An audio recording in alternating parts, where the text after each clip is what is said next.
श्री स्वामी समर्थ. नमस्कार सखीनो, माझ्या अन्नपूर्णा या चॅनलवर तुमचे स्वागत आहे. वक्रतुंड महाकाय सूर्यकोटी समप्रभा निर्विघ्नं कुर्मे देव सर्व कार्येषु सर्वदा. गणपती बाप्पा मोरया, मंगलमूर्ती मोरया. सर्व गणेश भक्तांना माघी गणेश जयंतीच्या हार्दिक शुभेच्छा. तुमच्या सर्व मनोकामना पूर्ण होत, सुख समृद्धी ऐश्वर्य शांती आरोग्य आपणास लाभो ही गणपती बाप्पाच्या चरणी प्रार्थना. माघी गणेश जयंती आता येत आहे. 2024 मधील माघी गणेश जयंतीचे महत्त्व काय आहे ते आज आपण पाहणार आहोत. गणपतीचे एकंदरीत 3 अवतार मानण्यात येतात. या 3 अवताराचे जन्मदिवस वेगवेगळे आहेत. पहिला वैशाख पौर्णिमेचा पुष्टीपती विनायक जयंती दिवस, दुसरा भाद्रपद शुक्ल चतुर्थीचा पार्थिव गणेश जन्मदिवस आणि तिसरा माघ शुक्ल चतुर्थीचा श्री गणेश जयंतीचा दिवस. 14 विद्या 64 कलांचा अधिपती असलेला गणपती बाप्पांचा माघ महिन्यातील जयंती उत्सव आज सुरू होत आहे. माघ महिन्याच्या शुक्ल पक्षातील विनायकी चतुर्थी श्री गणेश जयंती म्हणून ओळखली जाते. हा उत्सव माघी गणेशोत्सव म्हणून साजरा केला जातो. भाद्रपद महिन्यातील चतुर्थीच्या दिवशी गणपतीची पूजा केल्यानंतर गणपतीला उकडीच्या मोदकाचा नैवेद्य दाखवला जातो. तर माघी गणेशोत्सवात गणपतीला तिळाच्या लाडवाचा नैवेद्य दाखवण्याची प्रथा आहे. माघी गणेश जयंती ही तिलकुंद चतुर्थी म्हणूनही ओळखली जाते.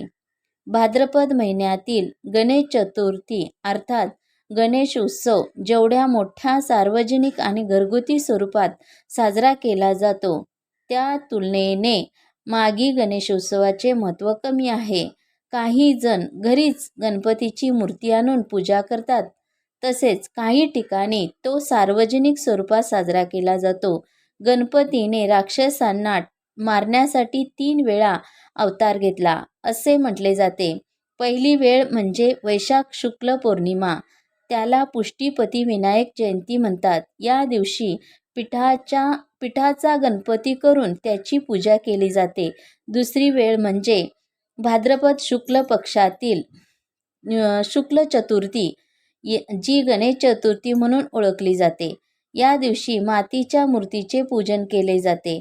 हे पूजन म्हणजे एक प्रकारचे पृथ्वीची पूजा असते. भाद्रपद महिन्यात शेतात धान्य तयार होत असते, त्याप्रती कृतज्ञता म्हणून पृथ्वीची पूजा केली जाते. तर तिसरी वेळ म्हणजे माघ शुक्ल गणेश जयंती.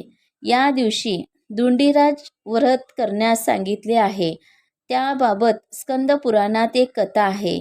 या दिवशी गणेशाने नरातक राक्षसांना ठार मारले. त्यासाठी त्याने कश्यपच्या पोटी विनायक नावाने अवतार घेतला. म्हणून ही माघी गणेश जयंती म्हणून सर्वत्र साजरी केली जाते. या दिवशी उपवास करून धुंडीराज गणेशाला तीळ व साखरेचे मोदक करून अर्पण करायचे असते. माझ्या चॅनलला लाईक शेअर आणि सबस्क्राईब करायला विसरू नका.